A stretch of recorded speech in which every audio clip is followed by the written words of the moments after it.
Hello, and welcome to today's Gartner webinar, What to Expect from IT During a Budget Crisis. I'm Danielle Williams, your moderator for this session. Before we get started, I have a few tips to enhance your webinar experience. Below the presentation view, you'll see tabs you can use.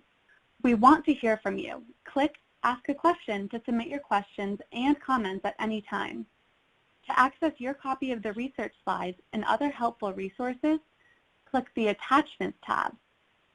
This webinar is being recorded. Watch this presentation again and find more great insights on demand at gartner.com/webinars. Now I'd like to welcome Gartner Distinguished Vice President Analyst, John Kost. John, thanks for joining us, and now I'll turn it over to you.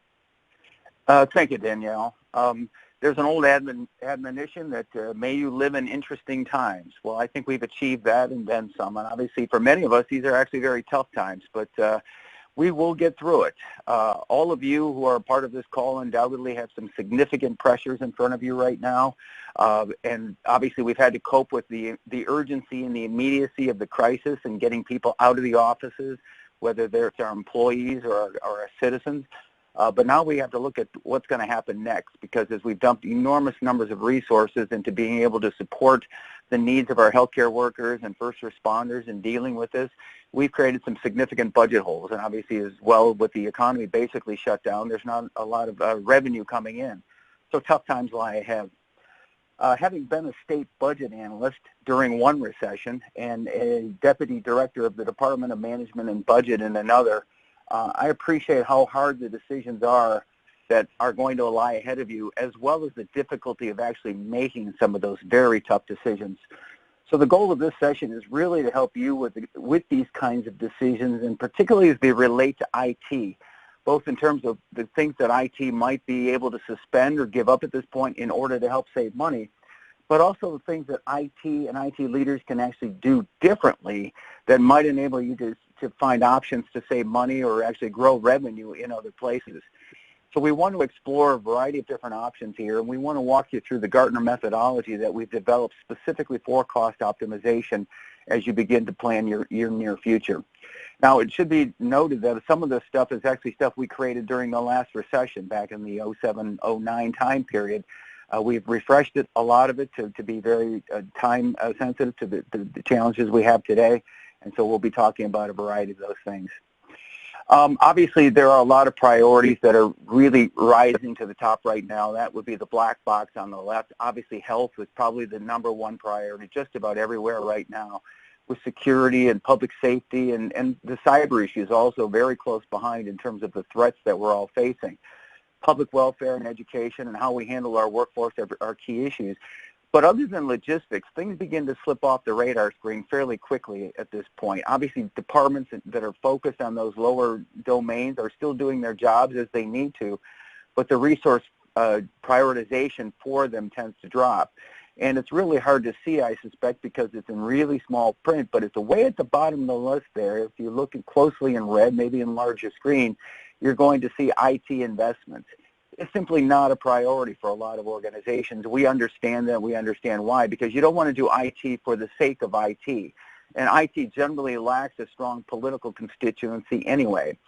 But unfortunately, or fortunately, almost everything we do in government has a significant IT dependency. And if we lose sight of that fact, we run the risk of potentially doing damage to the mission as we're trying to achieve things, all for the sake of cutting budgets, for better or for worse. If it turns out that your IT is separately funded, that is, it has a direct appropriation rather than funding through operating budget, it really becomes a big target for an awful lot of budgets because, again, it doesn't have the political cachet of a lot of the other things that are higher up on the list on the left. But cutting IT for the sake of cutting IT also brings potential challenges. So in a crisis such as this, the challenge for everyone, whether you're an IT leader, the leader of a program or a mission organization in government, or a budget or finance official, is really to understand the linkage between the mission and the IT dependency it has when you're making these budget decisions. And again, I'm not just talking about budget cutting. I'm talking about the opportunities to use IT to actually drive productivity improvements and other changes in the way you deliver mission, potentially through using more IT, not necessarily spending more, but using more IT to accomplish things that are currently done by other means, including human labor at this point. And the new normal will bring huge transformational opportunities. We're already seeing that. I've spoken with many government officials over the last few weeks since this all began, some of whom are not having to respond to the day-to-day crisis, but whose time now allows them to think ahead. What happens next when our workers are working from home? Do we need them to come back to office? What about our citizens, our customers who are no longer coming into our office? Have we sufficiently trained them to be able to do everything digitally now that we can actually try to do some different things? So this is the opportunity and time to be thinking about that, particularly in the context of all the work so many governments have been doing in recent times around the use of digital and technology to transform it the way it does business.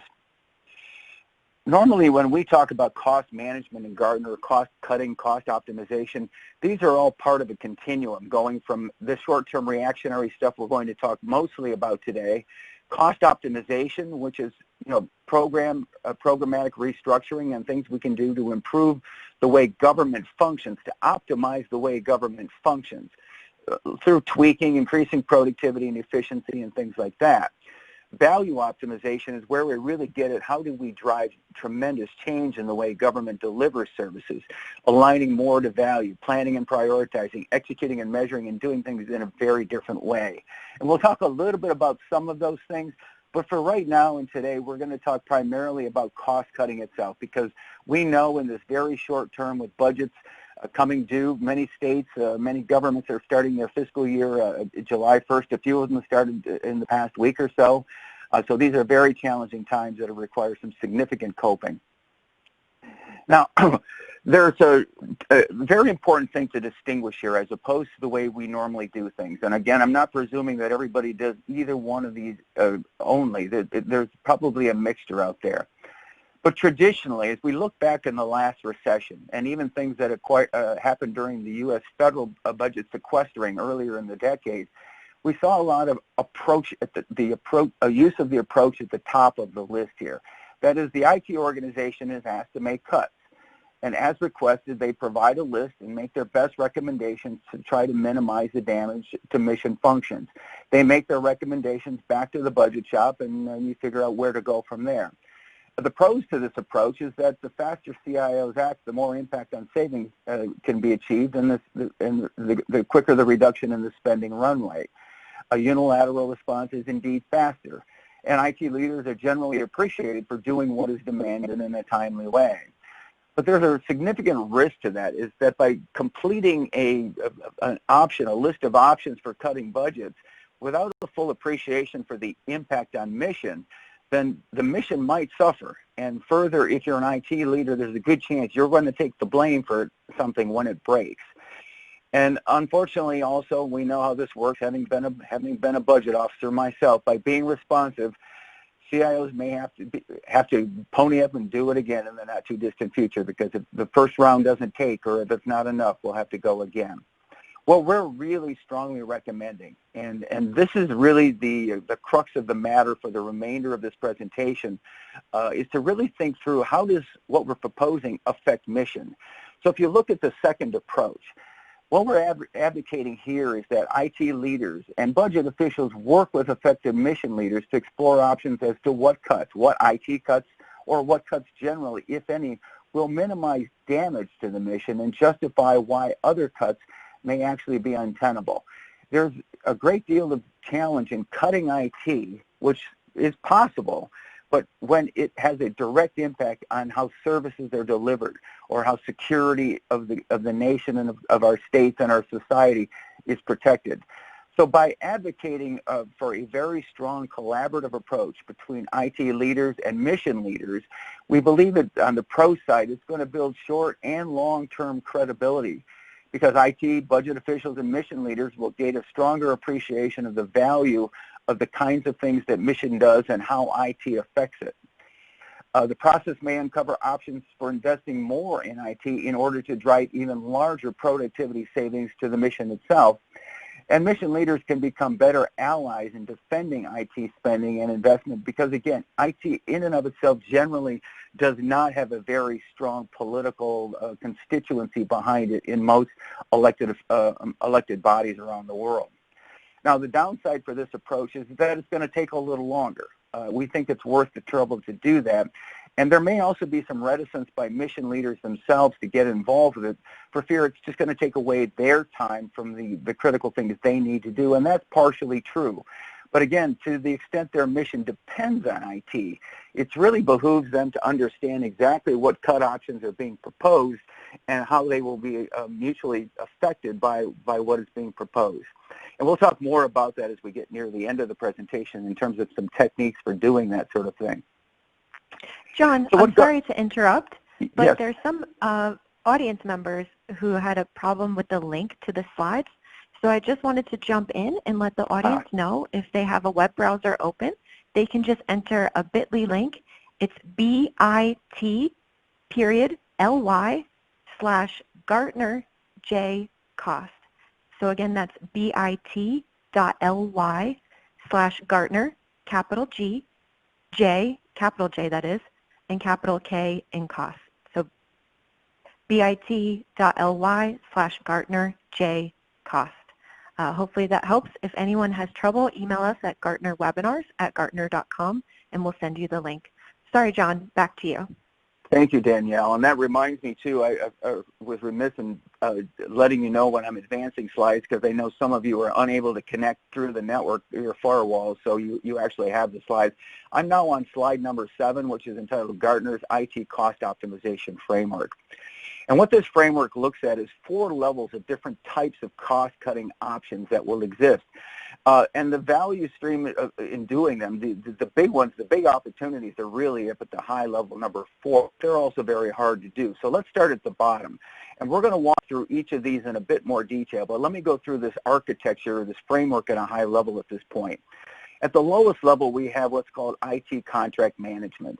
This is the opportunity for the procurement people working with the IT people, working with the mission leaders to figure out what contracts do we have with the vendor community that might be subject to some change right now. Maybe we can get some rate adjustments, some modifications in unit price, things like that that will enable us to save some money in the short term. Obviously, there's negotiation required with that sort of thing between procurement and the various vendors out there, but there's usually tremendous opportunity to do that. And we'll talk a bit more about each of those things as we go into this as well. Level 2 of this is then cost savings within IT. These are things that IT can do all by itself to figure out how do we make our IT stuff, our infrastructure and our various things that we do centrally more efficient without having a direct impact on the business. So that's relatively straightforward technical stuff. We'll spend just a bit of time on that.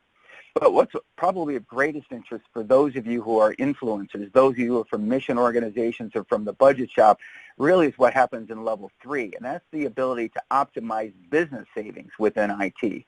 Because there's tremendous amount of money, obviously. IT in most governments typically spends less than 3.5% of operating budgets. Some is going to be higher for some agencies, such as tax agencies and engineering organizations. But for those that largely perform administrative tasks, the percentage is actually quite small. So to the extent IT can actually be used to drive productivity and efficiency savings in the business, as well as modifications for how the business actually performs, there could be tremendous opportunity here. And then level 4 is where we're actually transforming the business model itself. We're doing things entirely differently. We're rethinking how government does what it does, and sometimes in a fairly dramatic way. Some of these opportunities in there are actually fairly quick and easy to do. Many of them are going to require more extensive consideration and development and things like that that will take a bit of time but pay huge dividends in the long term. So if we advance then to the next slide, we begin to see how do we put this framework into operation. If you look at the first graphic at the top, the 9-box graphic, you can see what we're measuring on the on the x-axis is the benefits. Benefits in this case is cost savings. How much is the action we're going to take actually going to save? And of course, the goal would be get as far to the right as possible into that green box. But on the y-axis, we're looking at things like mission disruption, time, risk, investments required that would actually make some of these cost-cutting opportunities not worth the trouble, to the extent that they're so hard to do and will drive so little savings, thus moving you into the upper left red box up there. They may not be worth the trouble to do. Now, every different type of cost-cutting exercise you might go through is going to have to be examined in the context of a number of different variables that are represented both on that graphic but in the figure below, where we look at what is the potential benefit. And here we're going to use a very simple color coding method to understand what's happening. So in the case of the potential benefit, if there's a relatively small return on investment, it's going to get a red. It may not be worth the trouble. On the other hand, if the financial return is quite large, it's going to get a green. For mission impact, again, if it has a huge negative impact on the mission, as determined by the mission, it's going to be red. If in fact there's relatively negligible or no impact at all, it's going to be a green thing that's worth looking at. Time requirements. The red bar means basically it's going to take more than a fiscal year and probably more than 2 fiscal years to be able to achieve it. So it might not be useful to do in the current crisis because you don't have time to execute it. Whereas the green represents a very short term, something you can actually capture savings relatively quickly. Degrees of organizational risk. Now this gets into, again, things related to mission. If in fact it's going to require significant redundancies of staff, reorganizations of a high degree, then it's going to be red because it will be hard to do and time consuming. Whereas if it doesn't really affect personnel much at all, then it's going to be a green. The degree of technical risk. Now this again gets into the high degree of risk are things like where you've got to basically rewrite code. You've got to mess around with your operating systems or your databases or your middleware systems, and these can be very challenging and technically risky, so that gets a red. But if on the other hand, technically it's just moving boxes around or moving things from one place to another, not terribly a big deal. So the green bar shows up as a green at that point. And then investment requirement. Some of the larger things you would do to save money will require an upfront investment. For example, creating a consolidation or a shared services environment. Huge financial opportunities there, but in order to make it work, you may have to put some money up front to make it happen. So if there's a significant investment required, we're going to rate this as a red, whereas if there is none, there's very low or no investment required, then it will achieve a green. So you take all of that color coding, and bear that in mind as we go through this now, because I'm going to go into each of the levels that we talked about in the preceding slide and show the color coding for some of the various options we've identified that you might find useful. So the color coding becomes quite important here. So for example, level 1, I talked about this in the architecture 2 slides ago. This is contract savings in IT itself. These are the contracts that currently exist. And there's a whole list of them there. Some of them are obviously very straightforward. Hopefully your procurement people are already working on them. As you can see from the financial benefit, with the exception of 2 of them, there's actually moderate financial benefits that can be achieved through things like renegotiating network rates, renegotiating contract labor rates, consolidating desktop hardware contracts and software contracts and things like that, renegotiating shelfware maintenance where you've got a bunch of applications you're supporting, which is not entirely clear that you actually are using all of the licenses that perhaps you've bought. So there's all sorts of things out there that are worth looking at. And as you can see to the right side, the right half of this graphic, almost everything is low risk, low disruption. But there are a couple of exceptions here. So for one thing I would point out is to go down to the one that's entitled, it's the 4th from the bottom, hire internally at lower rates than contract staff. This is one of the great dilemmas government has in IT. It's difficult to hire really capable individuals, and so and in also many cases projects we're working on have a relatively short duration to them. So we tend to hire contract staff, and the rates we pay tend to be significantly higher than they would be for internal personnel. So if we shift that and bring inside resources in, potentially save some money, potentially good moderate benefits financially. However, the time required to hire replacements for all of those people could be very, very high, well in excess of the fiscal year. And the organizational risk and the technical risk by having the disruption go from the existing personnel to different personnel could be significant as well. And of course, you've got to invest some things to be able to hire all of those people, to say nothing of the headcount caps that many of you are politically having to deal with as well. And then at the very bottom, I point out that one of the ways to save cash that a lot of organizations do is they defer purchases, things especially like desktops and laptop devices and stuff like that. And while you can save cash going that route, in the long term, you're actually not going to save any money because you're going to have to replace that. Now, it turns out during this crisis, this one's been especially difficult to achieve because as we move more of our workforce to home, there's been a lot of investment required, sometimes in new laptops and new network connectivity devices and things like that. So we've actually had to invest some money up front to make that possible. But to the extent you can defer some purchases, there can be some cash flow savings that can come from all of that. So it's worth having a look at some of those things that you have within existing contracts. Now, one of the things I wanted, as we go to the next slide about BuySmart, I wanted to make you aware of. This is a new function, a new service that Gartner's provided to our existing customers at no additional cost to help our clients across the entire end-to-end buying process that you have to deal with. It helps our clients right-size their external vendor spending and ensure they're getting a smart deal. This is in place now. It's not just part of the COVID response, but certainly it's picked up a lot of speed since then. So let me just look real quickly at the 5 different levels of activity here. At the first level, the buying process begins with determining needs. Figuring out what to buy and how it meets your business needs is the big challenge that we can help with. That's what analysts help with all the time. So we can help IT and you mission leaders cut through the tech speak that's in a lot of the stuff that you may be hearing from vendors that you're not sure about, and especially in this environment, you've got to be able to make decisions quickly, but reasonably, intelligently, and with minimizing risk.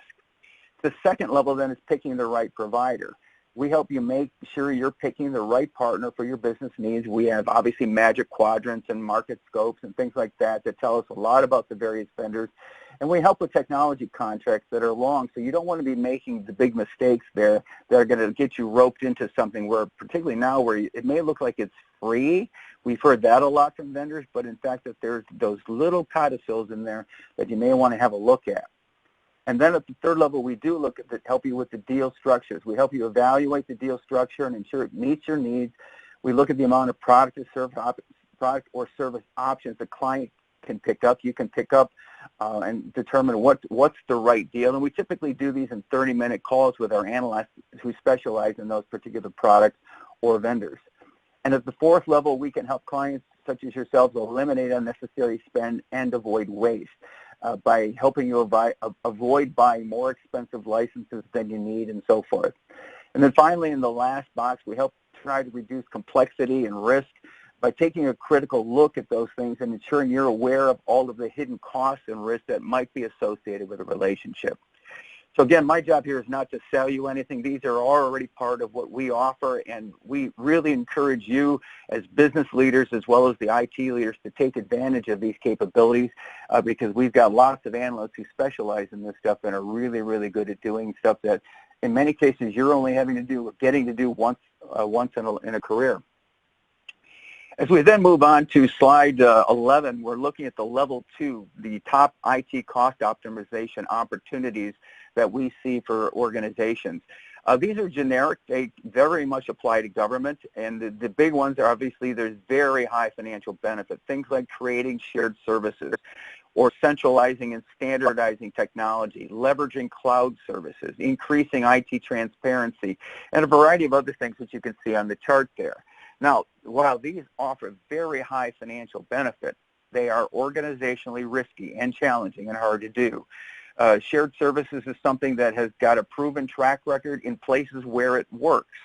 Unfortunately, making it work creates a whole series of issues around governance and processes that really need to be sorted out to make these truly effective. And we can help you with those things as well. But just looking at shared services, there's a high degree of organizational risk. There is some technical risk as you move things around from one part of the organization to another. There may be investment required as you create a proper facility to be able to handle all of that. And of course, all of that takes time. one of the great things one of the things we often hear about is, what's the opportunity with cloud? And indeed, cloud offers tremendous opportunity to save money. But you have to have a cloud strategy to make it work, because you can't just throw things over to the wall to a vendor and voila, things begin to work magnificently.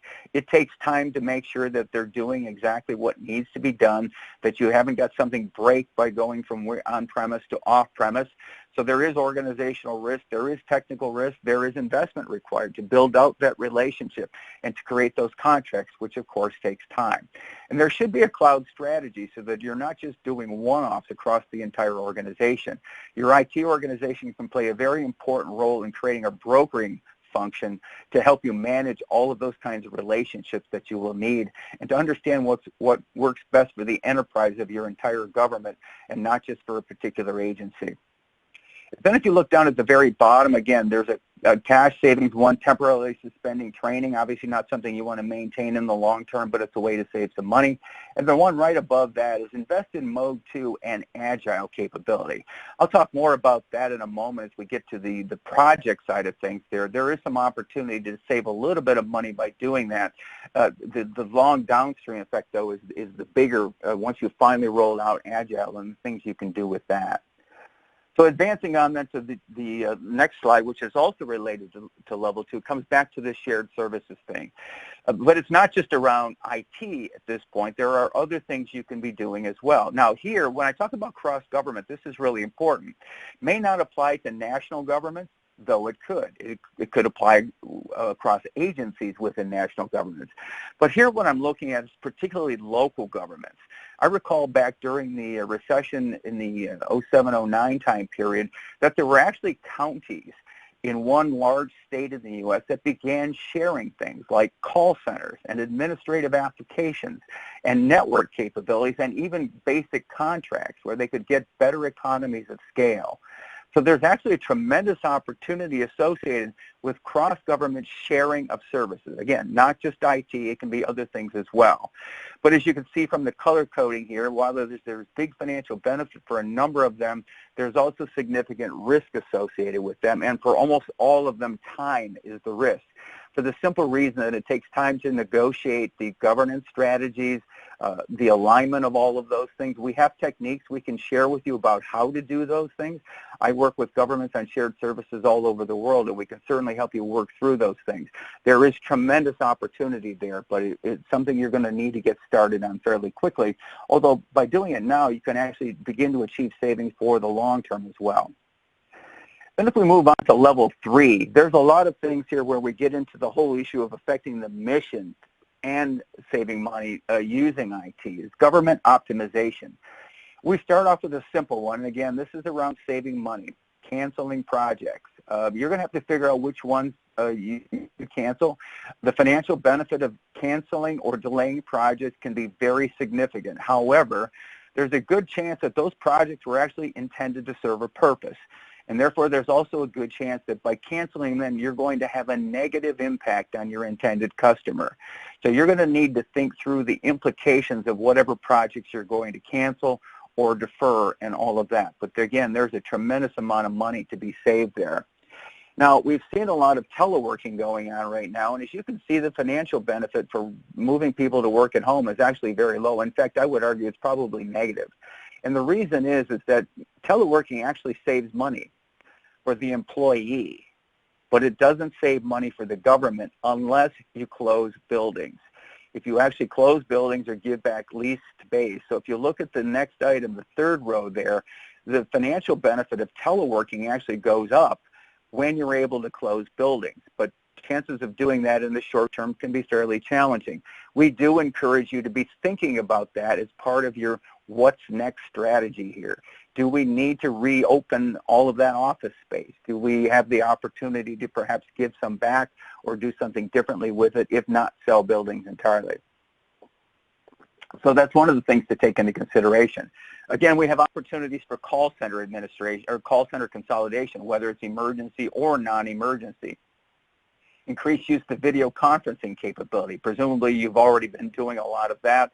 That's a really easy one, low-hanging fruit, particularly if you are from a big jurisdiction, a big U.S. state, or a good-sized country where travel across can be very expensive and time-consuming. Video conferencing offers tremendous opportunities both internally and externally. And then, of course, you've got the opportunity to begin to develop machine learning and AI capability to figure out how do we do business differently, maybe not dramatically differently, so we're optimizing the kinds of ways government works without going into massive transformation. We'll actually talk about that in a few moments. And then there's, of course, enterprise self-service integration. Doing more of the self-service stuff across the entire enterprise can be a very, very powerful thing to be working on. Hopefully many of you have already been doing a lot of that. There's a lot more opportunity out there. And then if you go down to the very bottom one there, this is an important one, enforcing agile approaches to projects and contracting. We've got some research coming out on this very soon that looks at the opportunities for government to do more of its projects, the ones that are not being canceled or the new ones, using agile methodologies rather than the traditional waterfall approaches. As you know, waterfall projects tend to be very expensive, which goes with the territory, but they also tend to be very slow and very high risk. By moving to agile, you can actually save quite a bit of money and approach this in an entirely different way, achieve results more quickly at a lower cost, and also dramatically lower risk. So for those of you who are, not directly connected to IT but are looking for IT budget opportunities, your jurisdiction really needs to be looking at the use of Agile and Scrum and other forms of development approaches that are not the traditional waterfall approaches. And by the way, I just wanted to point out at the very bottom of the screen now that there's a reference to the Gartner Toolkit that specifically refers to all of the things I've been talking about. That list actually has in excess of 500 different options that are worth looking at. So we encourage you to get access to that research note and have a look to see some of the things that I haven't got time to go over today.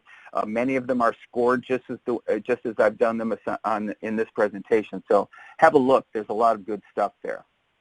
But we move on beyond level 3 then, and we go to the next slide. There's still more level 3 stuff here. This is more generic, non-government stuff, digitalization of business processes, Lean Six Sigma, customer self-service, things that many of you are already doing, probably should be doing more of. And so take a look at those as well. But I do want to get onto the level 4 stuff. But we start this in the context of the new normal. Most of your employees are already working from home, maybe not most, but a significant number, and certainly, hopefully, all of your administrative employees. And most of your customers are no longer coming into the office. So things are different right now. But what happens next? Are we in a situation where after COVID-19, where we have to figure out, well, what will our organization look like? Will we return to the way everything was? Will we naturally evolve to something else? Or perhaps more importantly, might we intentionally evolve to something else? Rather than let the chips fall where they may, we should probably be thinking about what can be different. Can the new normal, for those of you concerned about budget and the spending crisis that's going to follow here, can the new normal be less expensive? With digital technology, what options exist to make it so?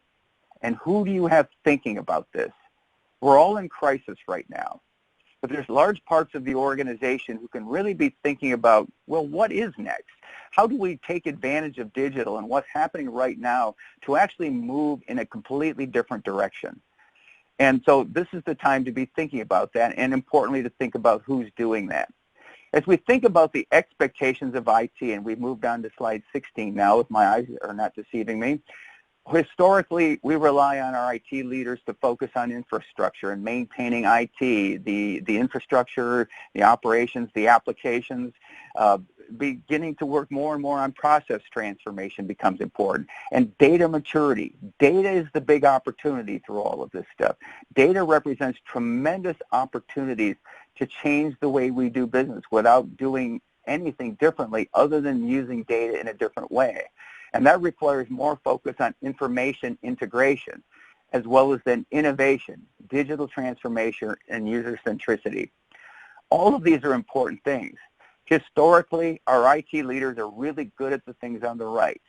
And we've seen a lot of tremendous progress in the skill sets of CIOs and IT leaders as they learn more and more about the importance of the things on the left, the business leadership that's required.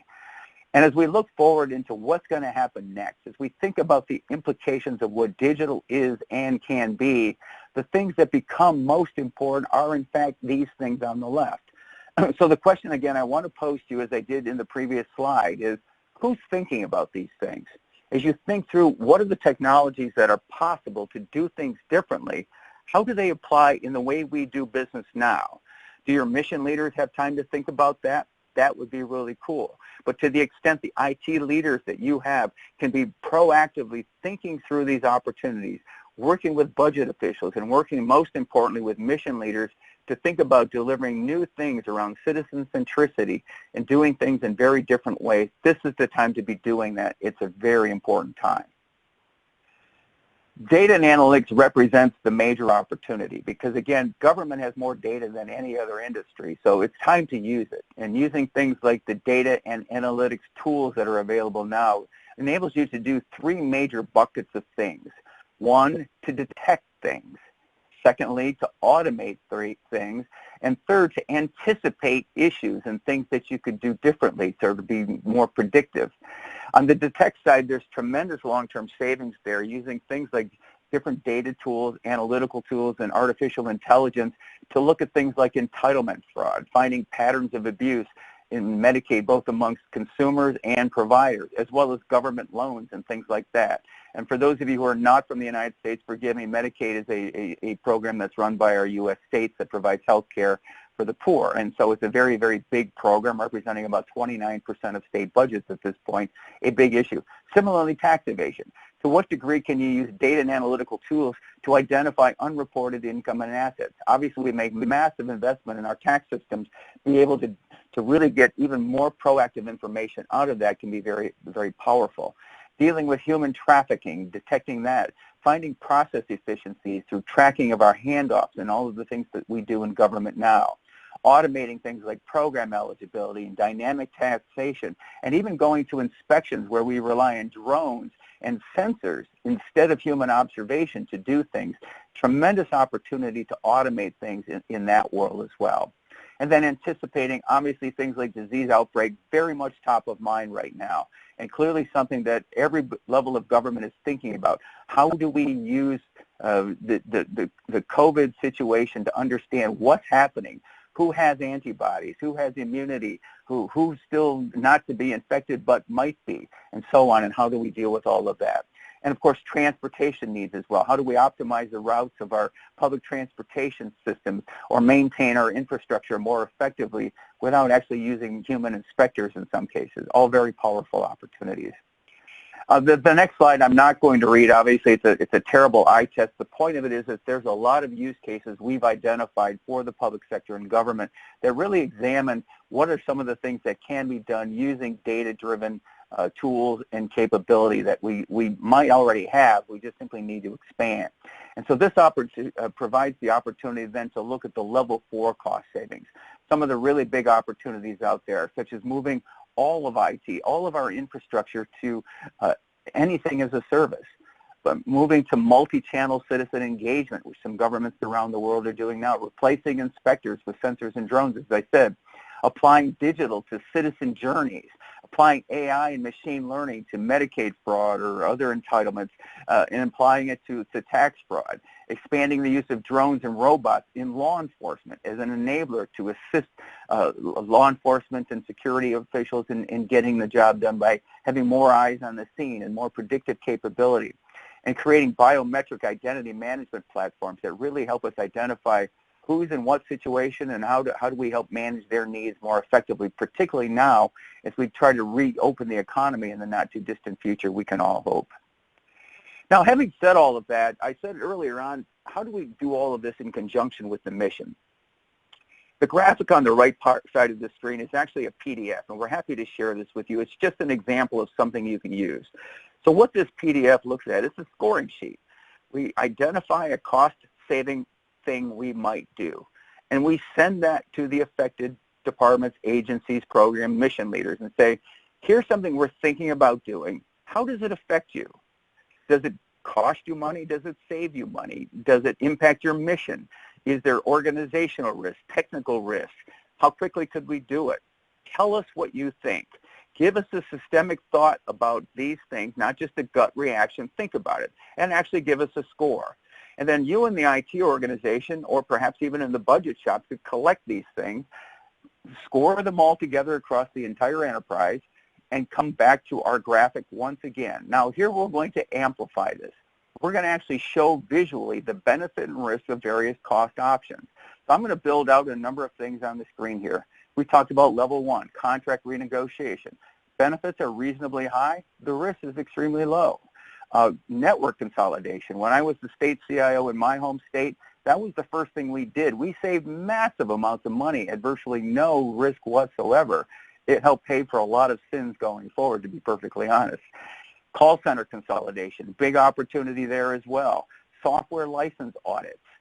Improving data governance. I talked just a few minutes ago about data and analytical capability. The data governance itself becomes a major inhibitor and opportunity for you all to take a look at. Auditing device utilization. Not a big dollar savings there. Isn't much risk associated. We're not sure it's worth the trouble, but it's something to look at. End user device management. Do we have devices we don't need anymore? Perhaps take some printers out, get rid of them, take things off the network. Lots of stuff to do there. HR self-service. I've been speaking with a number of governments around the world, large institutions who are looking more and more towards self-service capabilities, expanding anything as a service and cloud capability, deferring of spending as well as canceling major projects, and shifting to agile as a way to save money in the long term. Implementing robotic process automation, moving to shared services or data center consolidation, application standardization. Here again, come back to the cross-government IT mergers, and as I mentioned earlier, executing work at home. And again, in this case, it's a relatively high risk and low return if you don't close buildings. So these are the kinds of visual representations we think makes it easier for everyone to make a decision by seeing how is the mission impacted by what the proposed cuts might be. Not just for the benefit of the mission, but for the budget shop and the political leaders, the elected officials to now look at this and say, what do you have the appetite for? Which risk politically are you willing to tolerate as you look at the various options that are going to be presented? We think this is a win-win for the organization to take the approach of sharing this kind of information and to sort of capture the direct impact without just guessing, as often is the case under pressure. So in conclusion, some of the recommendations we want to share with you: engage mission leaders and IT together to see how these decisions will work, how they'll play out, and try to avoid being a hero and making unilateral decisions. This isn't the time for that. It's just too hard, too easy to make a mistake at great risk to the organization.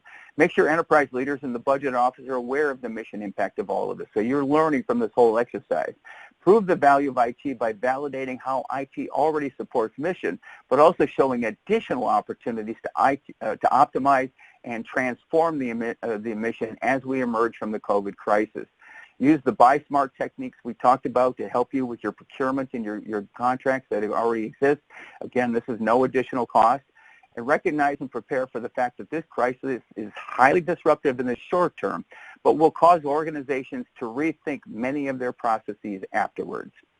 And then just one last thought here for those of you who are sort of key influencers, as we hope you are in the whole process. For those of you who are sort of sending people off to work on these things, we're going to do this again on Thursday in a bit more depth in some of the budget cutting options. And so we encourage you to have people participate in that webinar as well. There's a number of pieces of research around all of this, but I'm going to turn it back to Danielle right now to deal with the questions. Thank you, John. That was wonderful. Please continue to submit your questions and comments in the Ask a Question tab. And before we get to Q&A, here are some resources to take you deeper into the topic.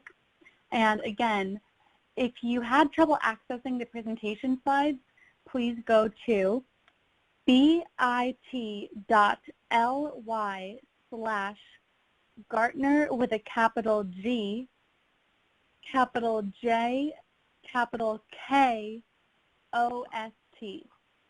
And please email us at gartnerwebinars.com if you need any help. So that's bit.ly/Gartner J cost. Now, if I can move on. You can follow this link on the slide to download Gartner's Cost Optimization Decision Framework for Public Sector IT and get smarter with Gartner Insights. Download the research slides, view upcoming and on-demand webinars at gartner.com/IT-webinars, and rate this webinar. A 5 is the top rating. Click Rate This and send rating to submit your response. Okay, John, now back to you to address the questions. Great, Danielle. Thank you. There's quite a few of them, too. It's good. The first several are actually interesting. There's a lot of interest in that score sheet. And so, yes, I'll be happy to share that with you. You're going to get the slides, as Danielle says, on here. We can, if you contact your account executive or somebody at Gartner, somebody you know, however you make communication with Gartner, we have made the score sheet available to our executive partners, to our leadership partners, and to our sales folks. So you can get that score sheet. I didn't realize it was going to be so popular. I would have passed it all out for everybody, but it's pretty good. So now the questions are still flying in here, so I have to keep up with what's going on here. Can we get some kind of checklist for cost cutting? New digital strategy roadmap. Yeah, there's a checklist for cost cutting in one of the links I shared. Actually, that link that's on most of the slides that have all of the level 1, 2, and 3, there is a checklist in the toolkit associated with that. So you can get access to that to be able to keep track of all of those things too. Let's see.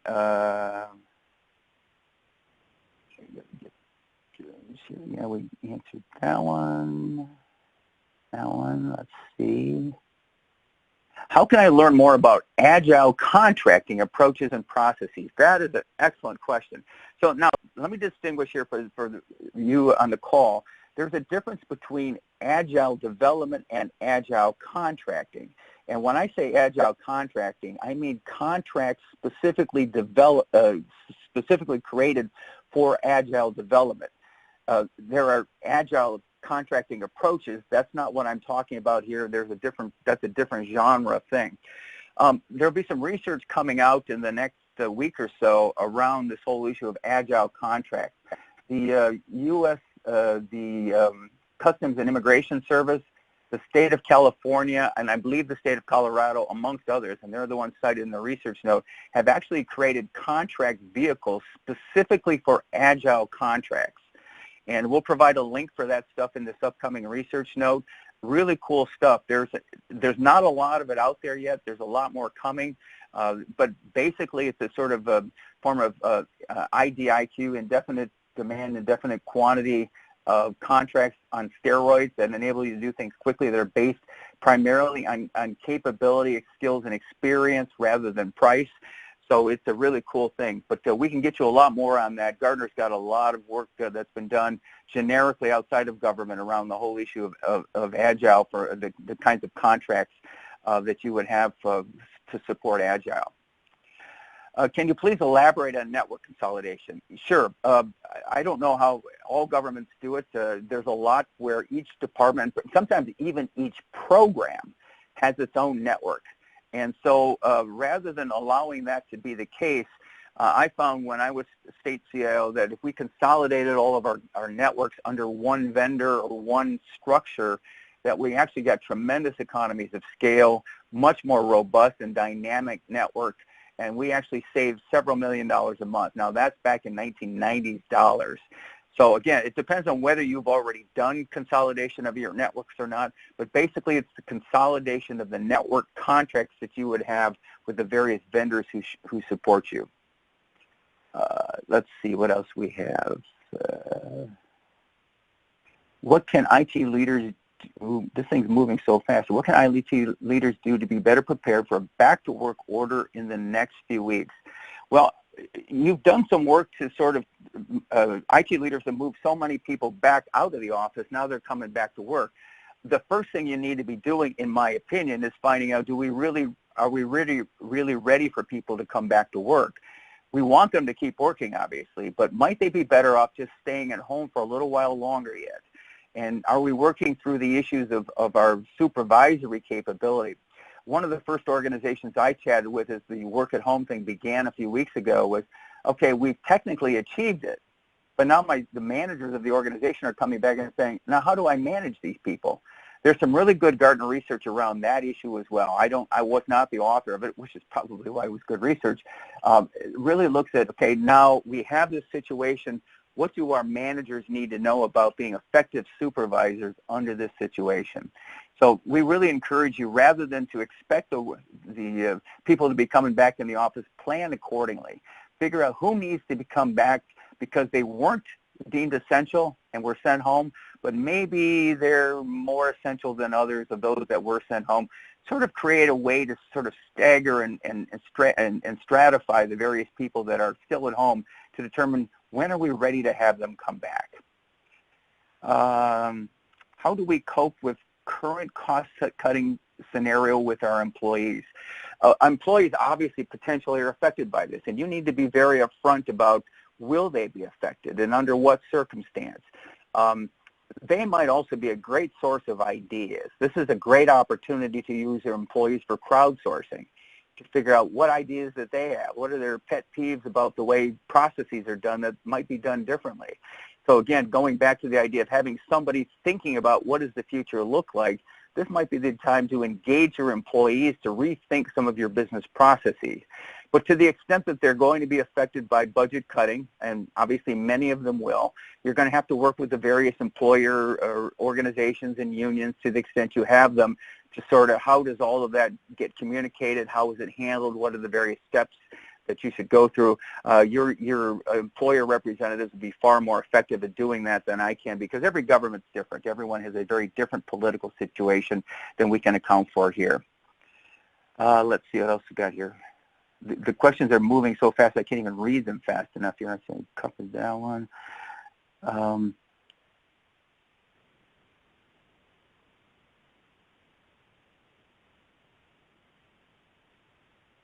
In the cross-government shared, yes.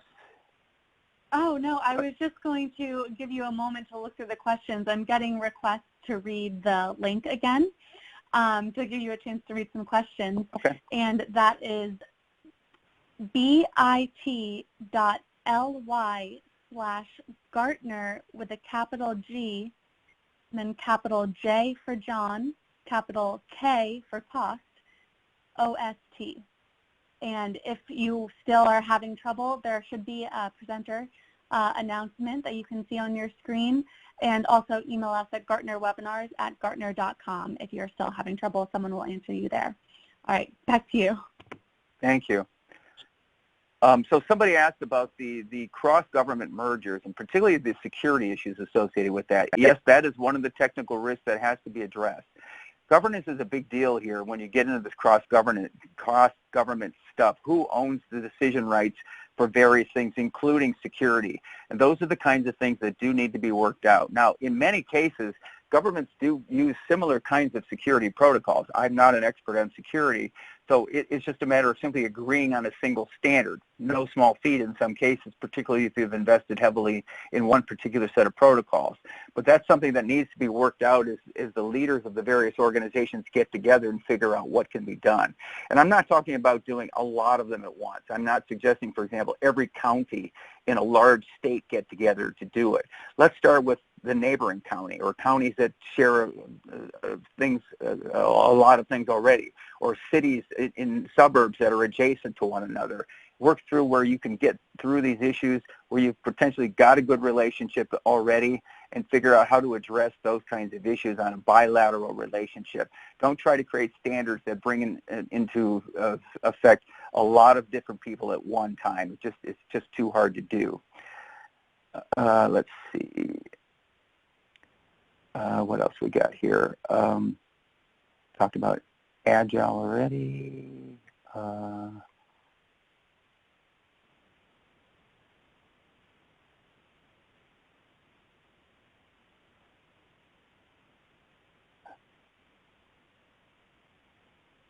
Do you think this is the time to move away from your preferred IT vendor and explore new IT vendor? That is a terrific question. I know right now there's a lot of vendors who are putting forward ways to help under the circumstances. They're offering lots of free trials and free things to do. Some of them may be worth looking at. Beware of the terms and conditions, though. That comes back to that buy smart thing I was talking about before. there may be a situation where you're locked into a vendor who is not agile enough, is not flexible enough to be able to help you cope with the new things you need to do. This may be the time to be looking at who else can do what you need to do in a more effective, more timely way. So yes, absolutely be thinking about that, but don't just assume that somebody's throwing you free services that is necessarily the right thing to do. Have a good hard look at the terms and conditions and where it takes you in the long term, not just in the immediate near future. Let's see, that one.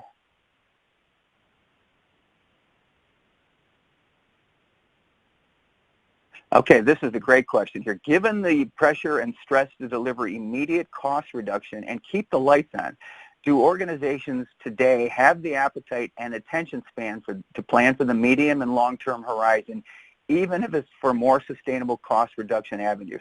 That's a great question. And again, it depends on who you've got doing these things. To solve the immediate crisis, you probably have budget analysts focused on that. And you probably have key IT leaders and key mission leaders figure out, how do we get the current budget balanced? Hopefully you have an organization with enough robustness to it that you've actually got people you can dedicate to thinking about the future. Now, again, it may not be in a traditional domain. Let me use a great example here. Until the crisis started, there were a lot of people thinking about green IT, thinking about how do we make the world greener. Okay, that's a relevant thing to think about. The question is that the most urgent thing we need to do right now? I'm not going to get into the politics one way or another. But if you have somebody who's a really smart thinker about big picture items like that, and we haven't got the immediate capacity to deal with issues that they've been focused on, let's second them, let's borrow them to think through these next wave of things that we've got to deal with. I have a lot of conversations as a Gartner analyst with people right now who are not focused on budget cutting. Not that they don't have budgets to cut, it's just that that's not their job. So if you look through your organization, whether it's in the budget shop, the IT shop, or the mission shop, who are the people that are clever, who perhaps don't have their usual job to do right now because things have changed so much in the past few weeks? Can they be thinking about something different? Find that sort of resource. There's a lot of really smart people across government and your organizations. Try to find them. This is the opportunity to really look for the cool things and the people who can figure out ways to get those things done. So lots of questions coming here.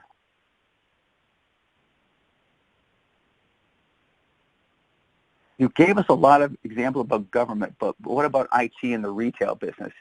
We've actually got industry analysts across Gartner, including retail, that are looking at other industries as well. We encourage you to reach out to your account executive for that particular industry to see what they're doing. Retail has a completely different set of issues than government, a lot more logistical issues and transportation issues and e-commerce kinds of issues than we traditionally have in government, but you definitely need to focus on your particular industry. And if you're here from higher education, which is sort of public sector, if you're here from one of the government-run healthcare organizations around the world, again, there's going to be slightly different nuances to those particular industries. I think a lot of what I talked about today still applies to you, but there will be nuances for your industry. So talk to your account executive, and they can connect you with the right analyst to get more into that sort of thing as well. Do you see companies doing more offshoring or outsourcing in such times? Yes, but largely by virtue of needing to get things done quickly when resources are not available close to home. If, in fact, your organization is got excess headcount because you've stopped doing certain things, this may be the time to actually do more inshoring or insourcing, I guess it's called, to figure out how to get things done without using external resources. But I think that there's going to be some political challenges in offshoring and outsourcing in the foreseeable future. It's going to be challenging to create the political environment to be able to do more of that if you think that's appropriate. Certainly there will be a lot of opportunity for vendors in that space to try to sell you stuff, worth talking to them, but at the same time you're going to have to deal with the politics of the situation in your given jurisdiction. Let's see. A couple of you have asked about tools for various things. I'm not a tools guy here. What tools do you recommend for call center consolidation? That's a great question. We have analysts in our customer service team in Gardner who really look at those kinds of tools around that are used in call centers. So I'd encourage you again to reach out to the folks that are part of that. Gene Alvarez is the team manager if you want to ask for some assistance from his team. I can't remember the exact name of his team, but they do some great work there that's worth looking at. Should IT supporting supply chain to be protected to keep recovery capability first? Yeah, that's a really important question. So supply chain, for those of you doing government stuff that involves the supply chain, that can be a really important thing, particularly if it's the health supply chain. As you've probably been reading about in various papers, the whole issue of where are ventilators and masks and things like that going at this point, and how are they getting there, and who's sending them where is a big issue. So to the extent you've got critical resources that are in the supply chain, IT should be definitely used effectively to manage that, and also the IT that needed to support that, because one of the things about supply chains is that all the world over, supply chains are heavily dependent on IT. And so breaking IT in that situation is an example of having a profound impact on mission, which can be a very big problem. What budget cost do you expect? What budget cost do you expect in 2020 IT government spending with COVID-19? What about health departments? Well, that's actually a very interesting question. We're seeing massive amount of money going to health agencies right now. Now, in most cases, that money is flowing through them. And so the money is not actually going to health departments. It's going to doctors, hospitals, and so forth. And so there's not a whole lot of money being kept aside for administrative purposes. And so IT is going to have to figure out how we can deliver value to improve the way services are delivered. And so don't expect it just because health budgets are going up that you're going to get more for IT. You're going to have a value plan to figure out what part of that should you get in order to help them be more effective. We're going to need to wrap up at this point. We're actually a minute long. I hope this has been useful. Again, if you want more details, we'll be sharing the slides and everything else that needs to happen as a result of this. But if you've got more questions, analysts available, as they say, analysts are standing by ready to take calls, including myself, to help answer more details on this. So I thank you. I wish you well. And of course, I wish you to be very safe. Good luck. Thank you so much, John. Just a quick reminder, you can download the research and other resources from the Attachments tab. And if you didn't hear the link before, you can find it on your screen below. Also, please rate the presentation if you haven't already done so. I'd like to thank our presenter, John, and of course, thank you to our audience for listening. Have a great day. Goodbye.